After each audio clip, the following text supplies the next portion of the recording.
Hey, welcome to Project Recovery, a podcast about addiction. More importantly, it's about recovery, and it's brought to you by our friends at knowyourscript.org. Go check them out. Without them, we couldn't do this podcast. I'm Casey Scott. That's Dr. Matt Woolley. He's a clinical psychologist. And before we start the show, we always look at each other like, did you bring something to start? And I was like, I don't know, did you? And you said, I kind of got something. And I said, what was it? And you said, it's about cannabis and psychedelics, and I just don't know. And then our guest was like, everybody's talking about that. So let's talk about it a little bit. Well, I being a professor, I get stuff comes across my email, like, alerts for the latest research and things. And lately there have been several different research articles, which I haven't taken a deep dive into, but something that I think we in the business have known for a long time that is starting to become more accepted by the general public, and that is that some people have an intolerance to cannabis and the high levels of THC, which are becoming higher as people vape instead of smoke. And that is causing psychosis, very similar to schizophrenia. So a lot of people can be misdiagnosed. Instead of the technical diagnosis would be psychosis-induced cannabis use disorder. So the psychosis is just like schizophrenia. And schizophrenia is probably one of the more destructive and for the public kind of scary types of mental health disorders, and it just means that a person struggles with hallucinations and delusions. They have a hard time not being able to or being able to function normally, hearing voices, seeing things that aren't really there, and those same symptoms can be a result of cannabis use. So one of the things that's been sort of discouraging to me as somebody who works with a lot of adolescents here in Salt Lake is that in the last 18 years that I've been here doing this, of course, the ideas around marijuana have changed a lot to the point where I know that a lot of teachers, even in our public schools, are saying, "Oh, marijuana is good. It helps you in a lot of different ways." And as we're seeing it become more legal in different states and more research being done on, we are finding that there may be some pain management benefits and a few other things. But for the most part, people still don't, they need to embrace the idea that it really is dangerous. And it's a drug. It's a drug, and none of us really know how we're going to react to things that we put into our bodies. We've had how many examples on our show of people who, took a lot of heavy drugs and it didn't do much, yet then they did one thing and then that was their DOC forever. And we just don't know how we're going to react. Yours was Bud Light. Some other kid out there right now is going to be trying marijuana for the first time this weekend, and that might be something his brain can't tolerate.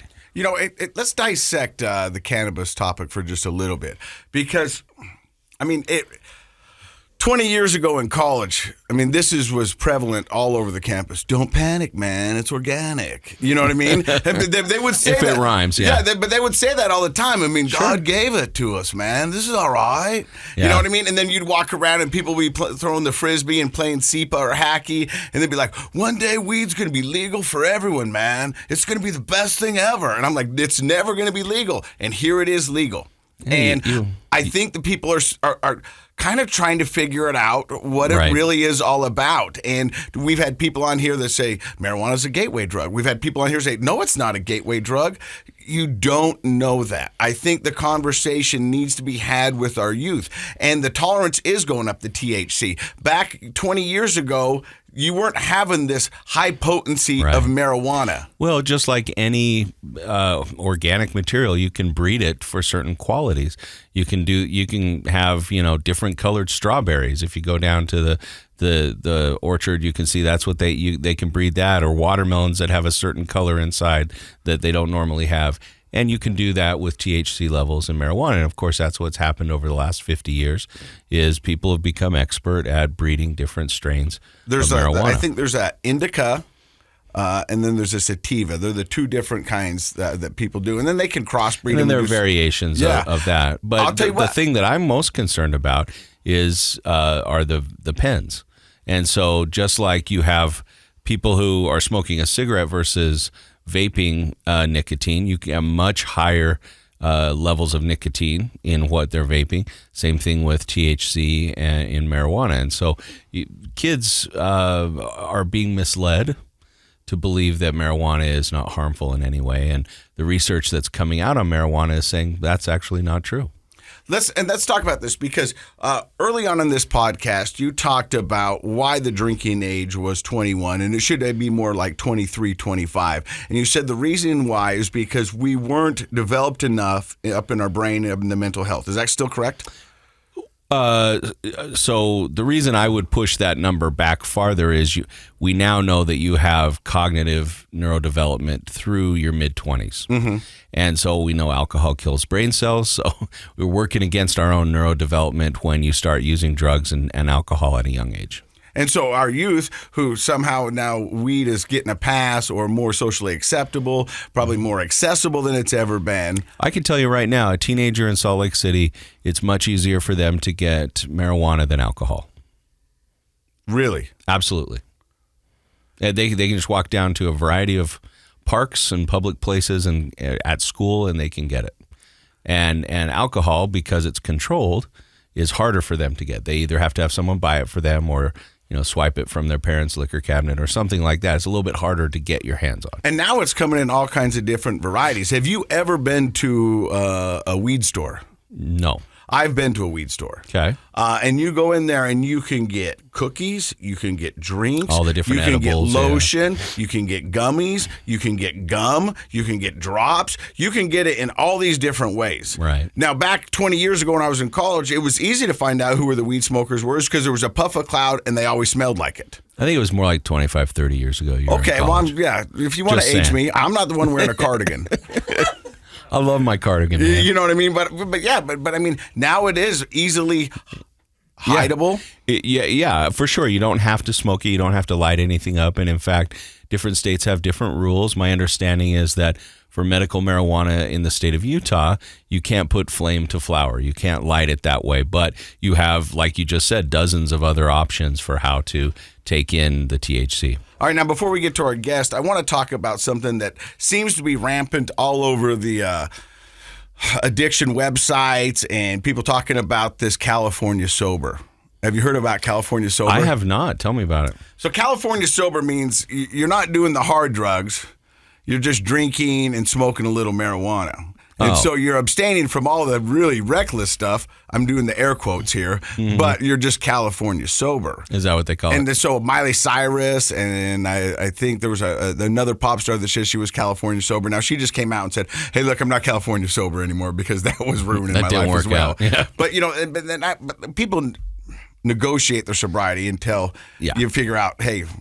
And that's a common theme in almost all of our guest stories is negotiating your sobriety, basically lying to yourself using different defense mechanisms to justify your behavior. And that's what your brain does to you. You're working against those aspects of your brain when you're trying to get sober because your brain doesn't want to let go of the substance. So sure, it sort of makes some weird rational sense. Oh, if I'm not going to do, heroin or cocaine, but I'll just drink spritzers and smoke a little weed.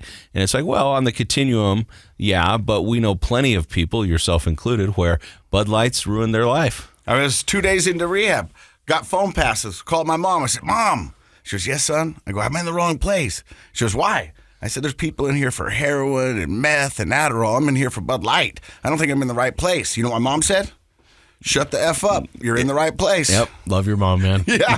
She didn't spare any words. She was like, "Nope, you're definitely in the right place." Right. And she was right. And addiction is addiction. And you can have a severe addiction to something like a street drug like heroin. Mm-hmm. And of course, we know that wrecks your life.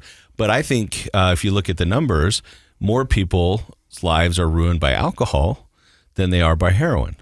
More people use alcohol and become alcoholics than heroin addicts. Because it's socially acceptable to some degree. And this California sober is a justification, right? It's just justifying your use of drinking because somehow adding sober to the end softens it up.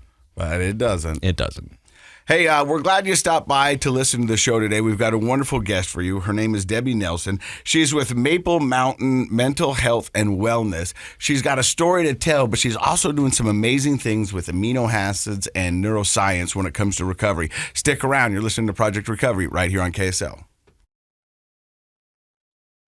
Hey, welcome back to Project Recovery. I'm Casey Scott. That's Dr. Matt Woolley. He's a clinical psychologist, and our guest today is Debbie Nelson. She's with Maple Mountain Mental Health and Wellness. We're going to find out more about that at the end of the program, but before we get to that, Debbie, you got a story to share. Yeah, I've got a story to share. I probably am like a lot of middle-aged women that like drop off, and I call myself, I was kind of like an alcoholic prodigy. What does that mean?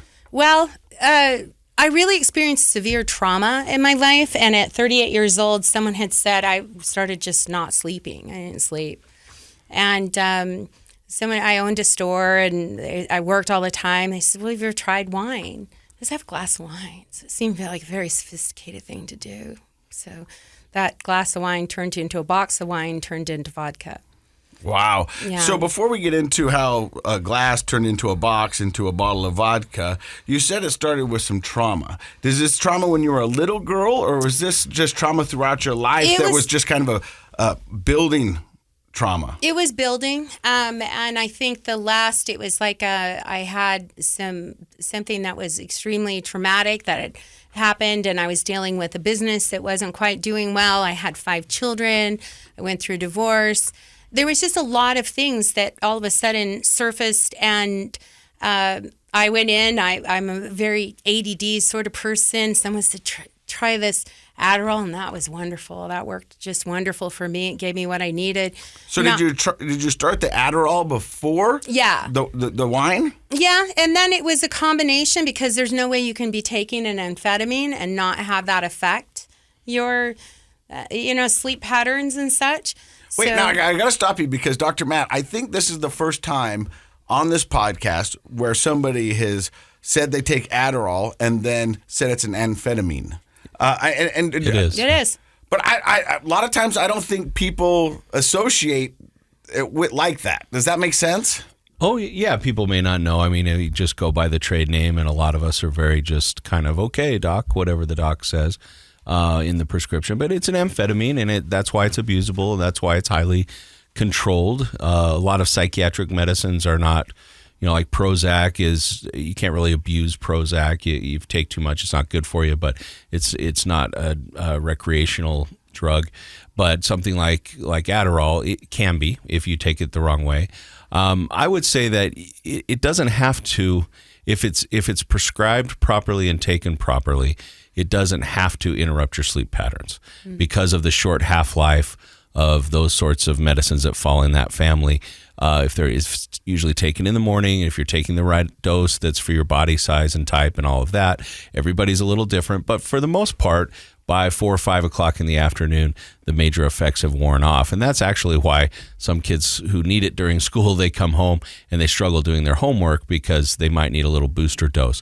However, most adults who are just told by a friend, hey, why don't you try this Adderall, are not taking it appropriately. They're not being evaluated. They don't have the right dose. And like we've known, they're taking it. Sometimes people crush and snort it, or they double, triple, quadruple a normal dose.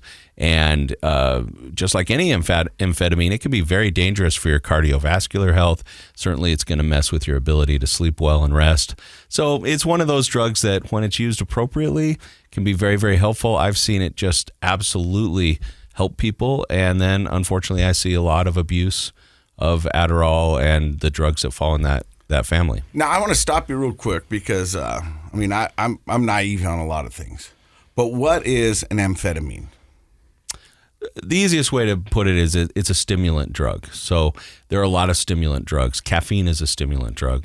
Amphetamines or methamphetamines are stimulants. Cocaine's a stimulant. So they stimulate synaptic activity at the very smallest levels of your brain. And you kind of feel energy, you feel focus. If you are struggling developing that normally in your brain, if you really have a neurodevelopmental problem like ADHD, then it should bring you kind of up to normal.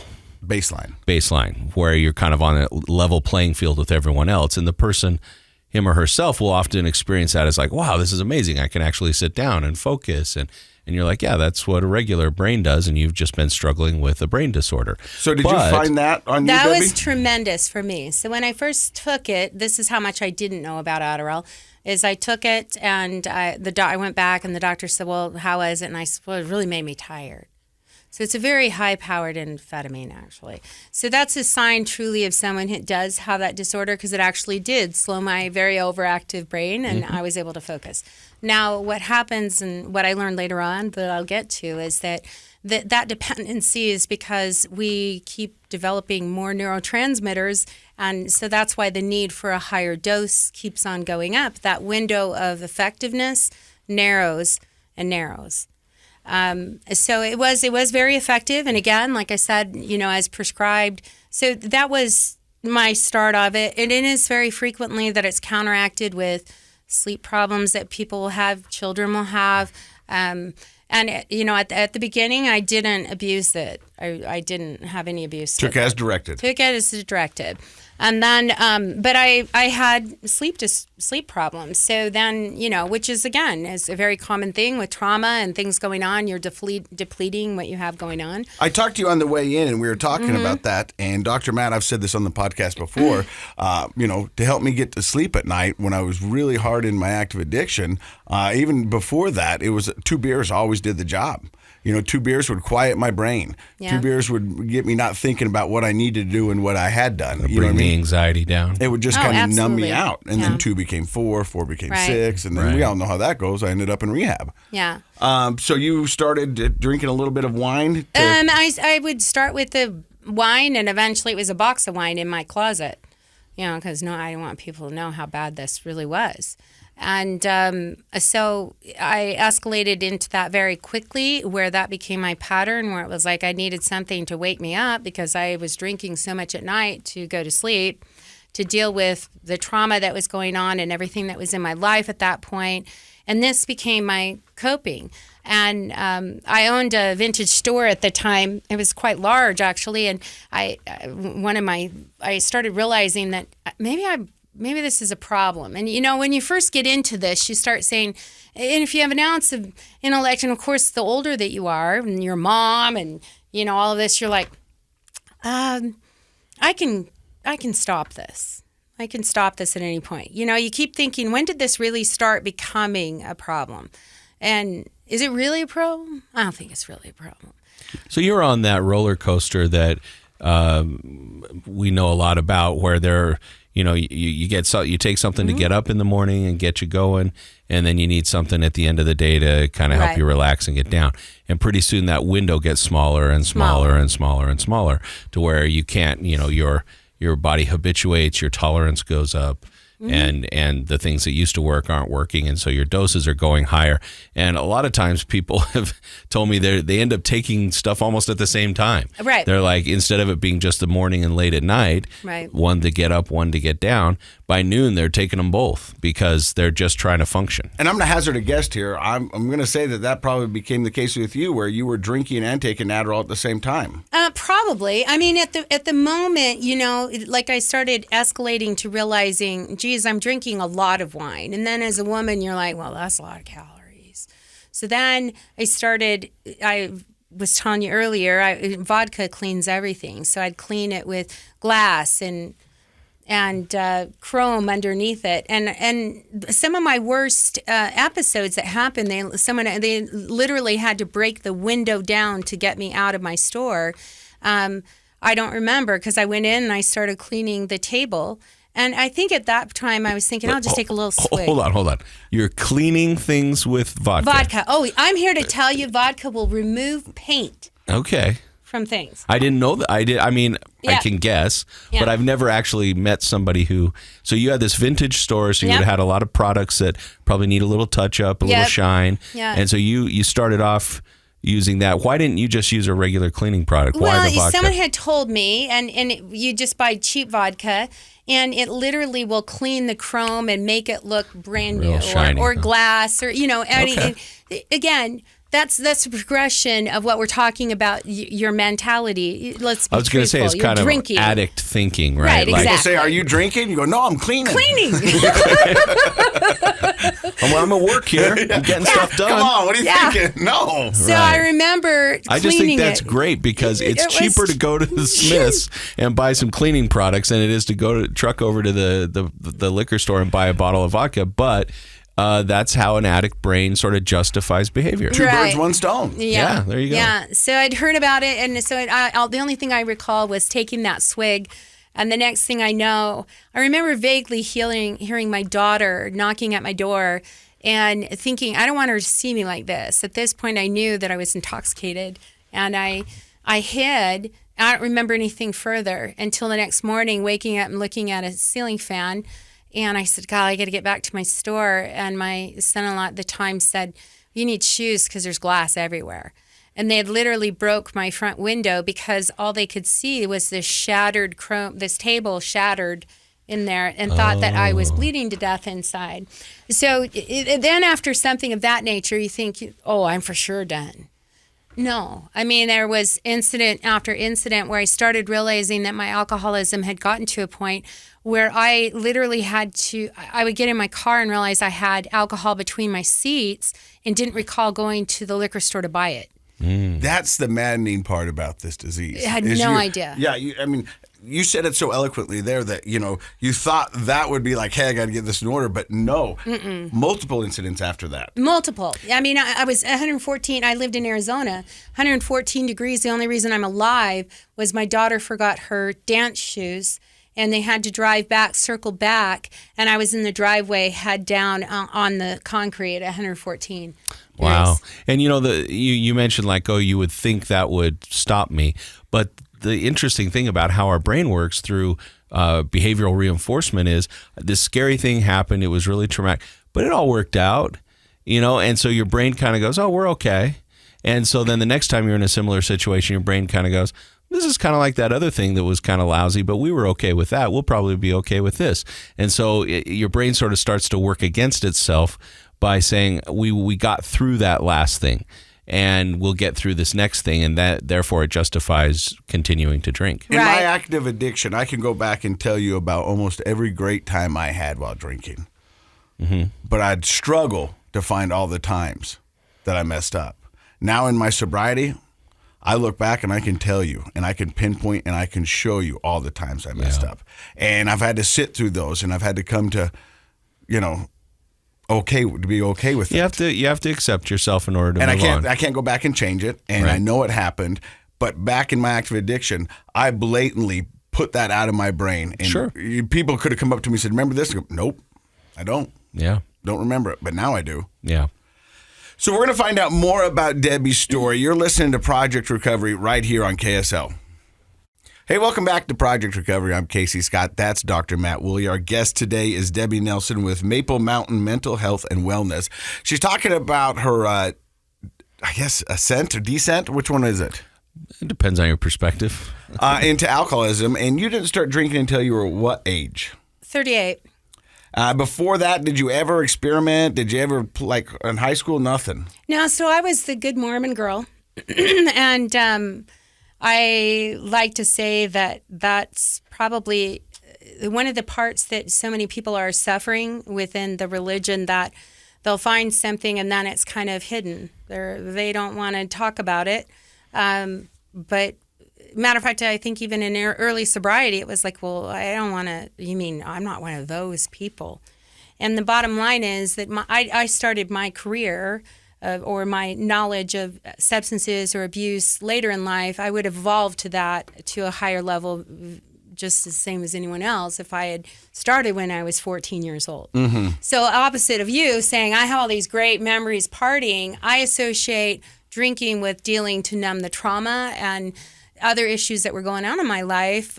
So it was not something I look back on necessarily and say, well, that was great. That was just what... It was self-medicating. It was self-medicating. And I think many, many people that have addiction issues will attest to that it's self-medicating. Something the trauma, self-medicating an imbalance that's going on in their life, and it addresses it so well that that's what they do. So after multiple incidences of you drinking vodka cleaner, Right. Listen, that was it. I'm here to tell you. No, I know. I get it. I'm telling you. And you said your son-in-law and your kids, were like, hey, you got to get some shoes on. There's glass everywhere. Does this come to a boiling point, or how long do you try to navigate this road? I continued to do it when I passed out the last time, and I was at 114 degrees. At that point, my sister, Danette Forward, was in the industry that was up here, and she was like, you need to get help. And at that point, I remember the only thing I could even admit to at that point was saying, I think I called her and I was very hungover and I said, I need help. And that's all I said. So she immediately put this in order. Now, she knew all too well that quickly would be backed out. Immediately I'm thinking, this is nuts. You almost want to take it back right after it comes out of your mouth. So my story is also a very spiritual story, because I remember at that point almost blasphemously praying, like, I don't want to hear any little voice in my head that I'm supposed to go somewhere. I need a big I want sign. something that is huge. I want you to burn it in the lawn.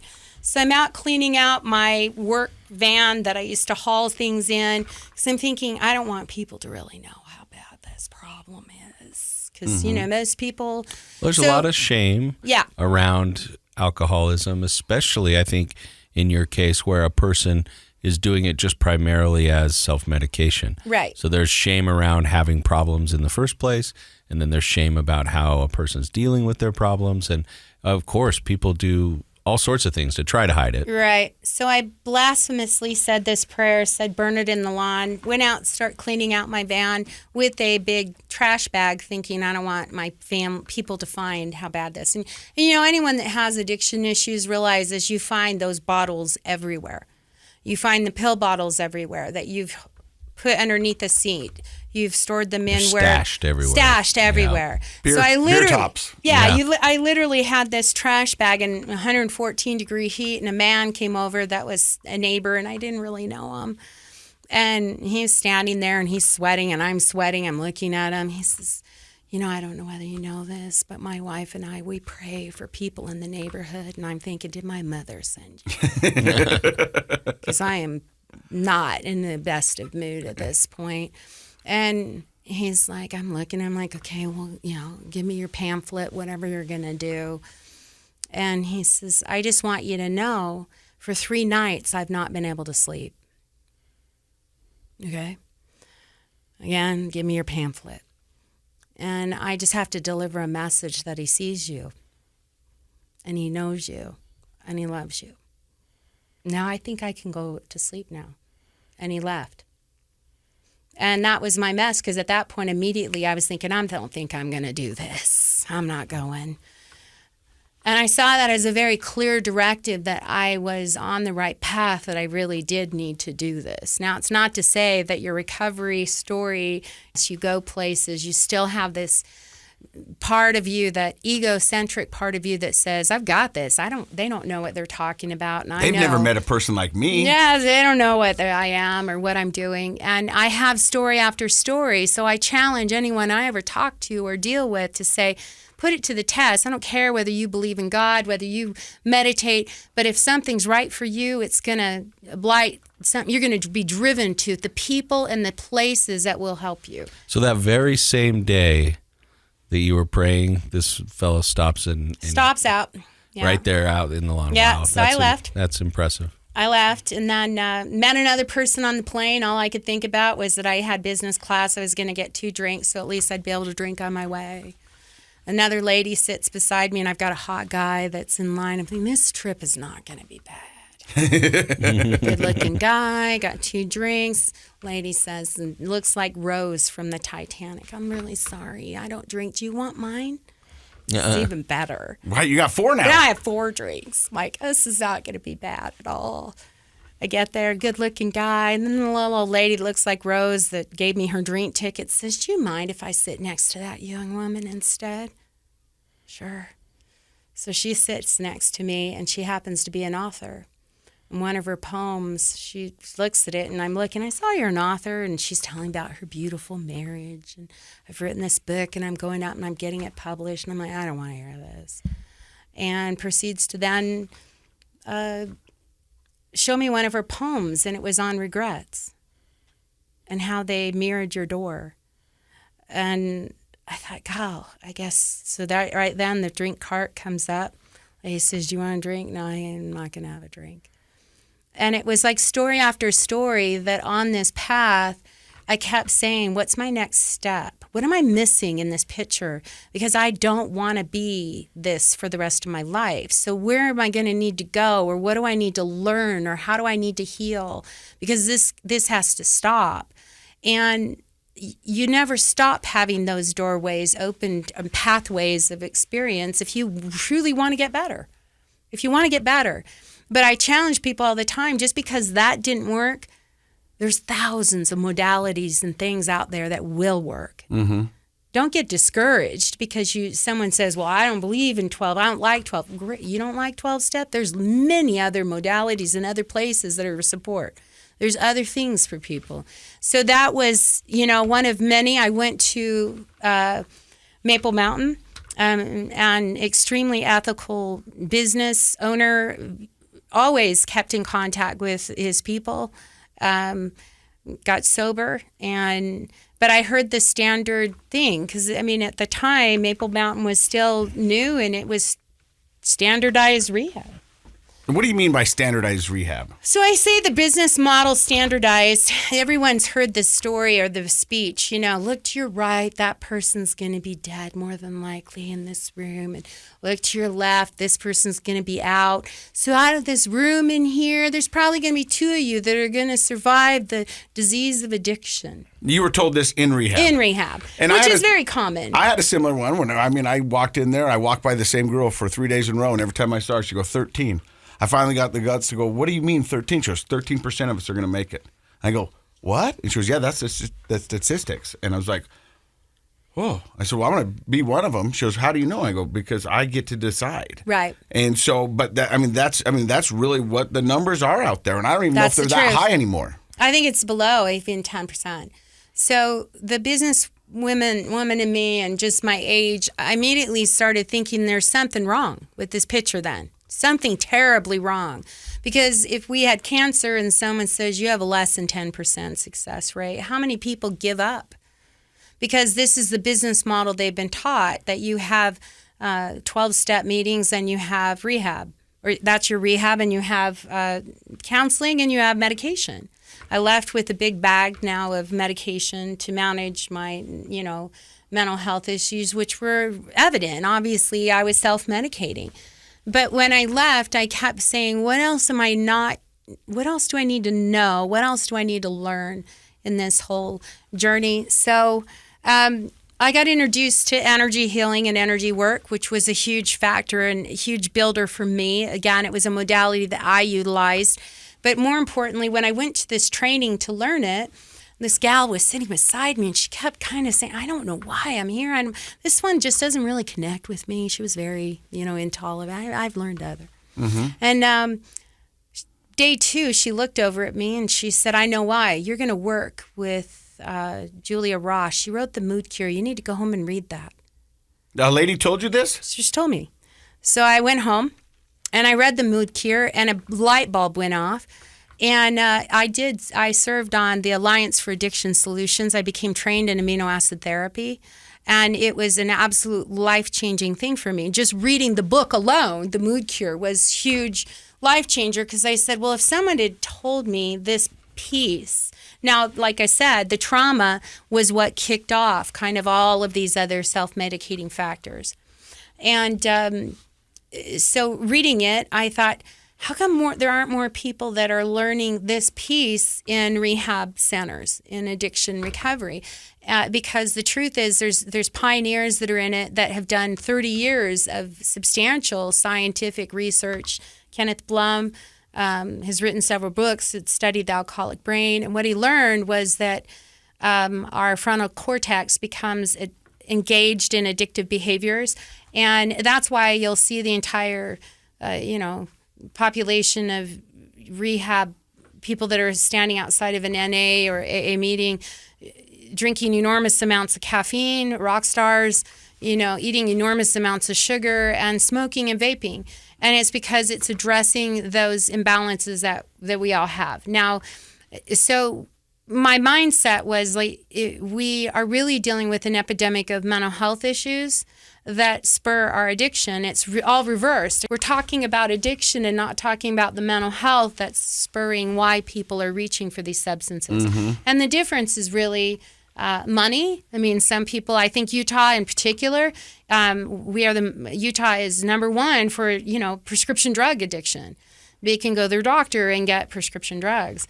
So, if you have a great insurance policy, you can be in your doctor's office and be a middle-aged lady who is highly addicted to Xanax and other, Adderall and other things that are addressing what's going on in your life, so to speak. But I learned a healthier way and started learning about the microbiome and learning about gut health and nutrition. And I want to find out more about that, but you said something about your trauma. Now, in your recovery and in your road to sobriety, eventually you have to address that trauma. You have to. And you know what I mean? I mean, I think amino acids are a great way, and I think that helps you in your recovery. But if you don't go back and address those traumas that were handled, so you did do that, though. I did. And that's what I'm saying is I've always said, like Maple Mountain, who I'm with now, the reason I've gone back is their trauma treatment is number one. So rather than, hey, we're going to meet with you once a week, so someone comes for 30 days, you're not going to resolve that in 4 meetings, one-on-one. You're barely going to start knowing the counselor that you're working with. They're barely going to know you. They do 3 days a week. They do neurofeedback. They do, multiple modalities of trauma treatment because they realize that if we don't get to root issues. Now, what I say is that mental health is like a big jigsaw puzzle and everyone's is different. The difference is that you've got this person that's highly skilled to help you with the trauma and this person that's helping you with the biochemical piece. I do think that so many people relapse when they leave traditional therapy or because they're hanging on. You're still engaging that frontal cortex and addictive things using enormous amounts of caffeine, using sugar. At that point, if they could have injected a sea sucker, I would have. I don't know anybody else, but I needed sugar and I needed it bad. And it was really just like, what do I need to do to keep myself well? And these things are, again, just additional tools. But if someone gave me a tool that said, well, guess what? We've done this study, and when we bring on the use of amino acids and balance the brain and use nutrition, your long-term success rates, and we address your trauma goes up to 87%, I'm much more pleased to deliver that message for myself and anyone else who needs help. What do you think, Dr. Matt? Sounds good. Well, what you're describing is what we often call wraparound services or care, right. And that is ideal. I mean, it absolutely is ideal. I think that probably the next evolution in mental health services is to figure out how to eliminate the roadblocks and create more access for people to come in and to come in earlier in the process, for people to understand that, when you were at the point of feeling stressed and overwhelmed and traumatized by children and divorce and business and all of those things, that would have been an ideal time. But most people, don't have access during that time because they haven't hit a crisis. And B, we still have a stigma around going in and getting mental health. But think about the progress and all the problems that could have been avoided potentially if you had been able to receive wraparound multi-modalities of services at that time in your life. So I think what you're saying is ideal, and it's wonderful that there are more and more centers embracing that. I would just love to see it become a more common thing and move it up to the front instead of in the back when we have problems. So interesting. When I left, I launched my own podcast, and I did 77 interviews with revolutionary people in the industry. Because I was so on this quest for my own growth, who or where am I going to go to stay in this line? And we're going to find out what she learned coming up in just a few seconds right here on Project Recovery. Hey, welcome back to Project Recovery. I'm Casey Scott. That's Dr. Matt Woolley. Our guest today is Debbie Deborah Nelson. What do you go by? Debbie. Debbie? Yep. And Debbie, she works at Maple Mountain.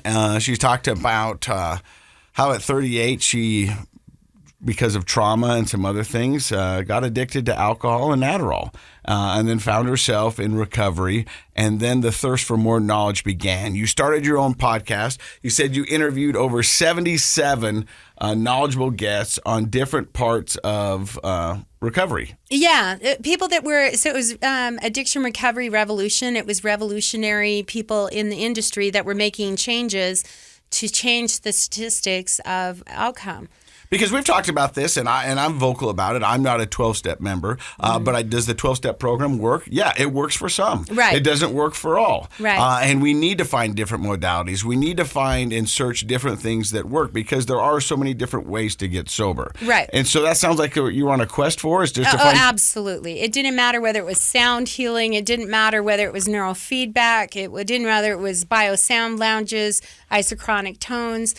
Amino acid therapy was just another thing, but it also made sense to me that, obviously my diet was heavily influencing how my mental health was. And if you're influencing your mental health, you're influencing your sobriety. Obviously, if I can't deal with my issues that are going on and stress and anxiety and sleep and everything else, then obviously those other substances sound really good still. Because you know they work. And what I realized, though, was that I needed things that were going to build my dopamine receptors because that's what Adderall does. And when someone has the deficiency, so becoming trained in amino acids, that light bulb went off because they were like, oh, yeah, well, a person that cuts, a person that is a thrill seeker, people that are addicted to opiates, people that are alcoholics, it's endorphin deficiency. How do you deal with endorphin deficiency? There's amino acids that actually, and there's scientific tests. I mean, there's neurochemists that are studying the saliva and urine and literally can come back and say,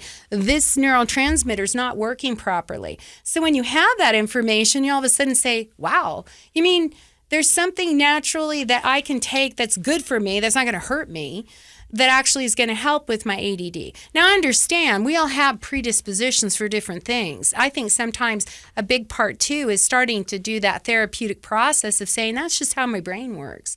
It's me, okay? I'm okay with that. I know what I'm good at. I know that I'm not so good. And as you get older, you're a little bit better at not camouflaging or feeling inadequate. I don't really care if I'm great at doing bookkeeping. I won't ever be good at it. I don't care if I am good at it. I don't beat myself up, but there's someone that is.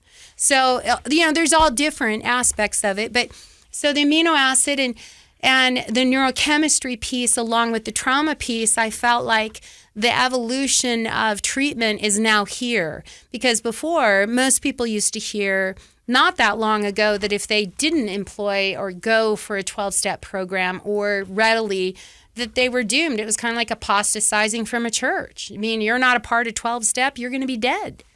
Well, that is something that's been out there. And over 20 years ago when I started graduate school, I remember sitting in a seminar and being told that less than 50% of the people that need AA go to AA. So there's a problem right there. Then after the first meeting of AA, less than 50% of those people ever come back for a second because they didn't feel like it was a good fit.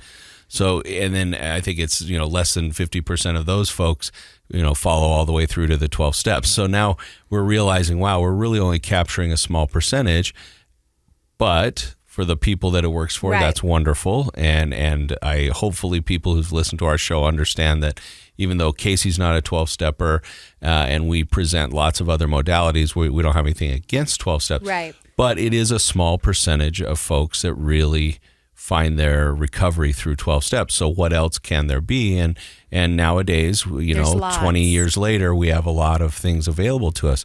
I think the listeners would love to hear, can you walk us through what you would do with a person in amino acid therapy? Like what, could you just kind of give us a brief example of a general case of if somebody came in and wanted to try that, what would that look like? So there's two different things. Maple Mountain actually has a functional medicine doctor that is phenomenal. And Nicole Zeiner, there's functional medicine tests that can tremendously pinpoint exactly.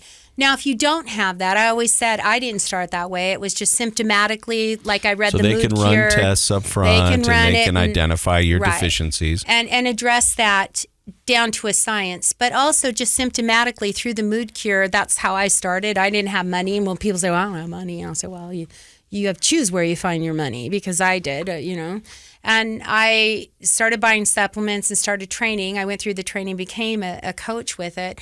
And the more that I learned about it, the more it was. So an example that most people will know for an amino acid, for instance, is tryptophan, because it's in turkey. We all know that we get sleepy when we eat Thanksgiving dinner. But what turkey has is an amino acid called tryptophan in it. And when our body gets a dose of tryptophan, it says, I need to make serotonin. It's a precursor to serotonin. So there's nutritional things that we can do, but there's also a supplement. So when we're handing the body the serotonin, when we have enough serotonin, we sleep well, we have good sleep patterns, we're happy, we deal with stress better. When we're depleted of that due to trauma going on in our life, diet, lifestyle, whatever, drinking obviously is not going to help. And people should know, the medicine equivalent of that would be like Prozac and the SSRI families of medications. But what you're saying is a person can have that effect more naturally by taking a tryptophan supplement. Right. Is that available? Well, yeah. And so what happens? Or do you happens? just have to like turkey a lot? No, there's supplements. So Maple Mountain has their whole. We've got a neurochemist that came up with protocols that build neurotransmitters and start healing the brain. Because if we start healing the brain, it's miraculous that you can start getting how much more from your therapy. You can feel better. Again, it's not an anti-medication or a fight, because there's medication, there's a place for it. But what this is another tool, because most people are like that fight that and don't want it. Oh, that's all right. And there's a lot of people that have an aversion to the Prozacs and those of the world. And I can tell you this, and I know we're on KSL radio and all that stuff, but guys didn't want to take it because it messed with their sexual libido. Yep. Well, and it does for women too. Oh, okay. I didn't know that. Yep. Guys are just a little more concerned about that usually. I mean, honestly, I was sitting in the group and they're like, "You're gonna do this." He was like, "I don't want to take it, man, because I don't want to ruin that." Like, well, I was like, "I'm in rehab, so I'm not really relying on this right now." You know what I mean? But let's see what happens. Not my number one concern. Yeah. But that is a general concern, and we've had people on here who have said that. You know what I mean? That it numbs them. Yeah, and it's a small percentage, by the way. Yeah. It's not a large percentage of people. Small percentage, but a lot of people struggle are with talking their about it. libido.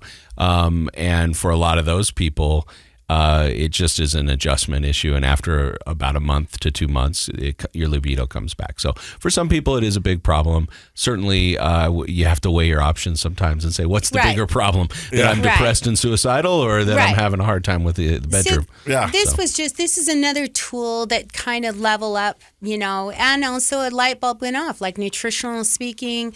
I changed completely rechanged my thought process as to how much my diet was influencing my mood. I saw things totally different and saw how much sugar actually causes a lot of the problems related to the anxiety, the caffeine, and you see that population, women, it's more so like women especially, you start, you're putting on the weight. You're putting on the weight afterwards. Everyone's gaining weight. Which is a legitimate emotional concern, because getting to all of a sudden, be overweight and not fitting in your clothing and feeling unattractive definitely makes your mood take a dive in a real way. So you have to be careful of what you're putting in your body. As a person who's new to Utah, I want to know what you think about our biggest addiction problem here, the drive through soda mixer places. What do you think about all these people just down in the 44-ounce? It's a culture thing. I think when I got here, I've never seen anything. I said I'm in the land of so delicious and cookie crumble. But I'm telling people right now, if you have an addiction issue, that is your number one trigger. You should be looking at these things as huge triggers.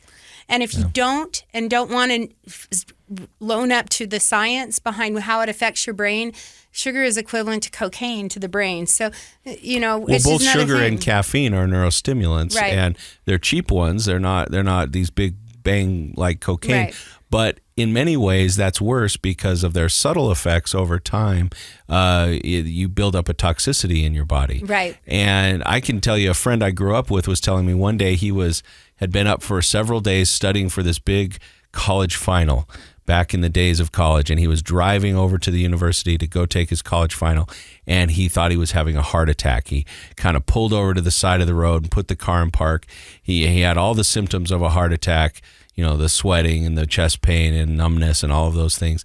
And in the end, he was diagnosed with a caffeine-induced panic disorder. Right. But it took the folks in the ER a minute to figure out this wasn't a heart attack because the symptoms were so similar, because he had been up drinking Mountain Dews and Cokes for days at a time. And so I think that it's really damaging what happens to our bodies. But here in the state of Utah, because the culture shifts away from the things like alcohol and cigarettes, but it has shifted towards the sugars and the caffeines. Yeah, big time. I've never seen, it's huge anywhere, but this culturally, I would say definitely. And anybody that's dealing with addiction issues, if they don't reel that piece in, I see them as...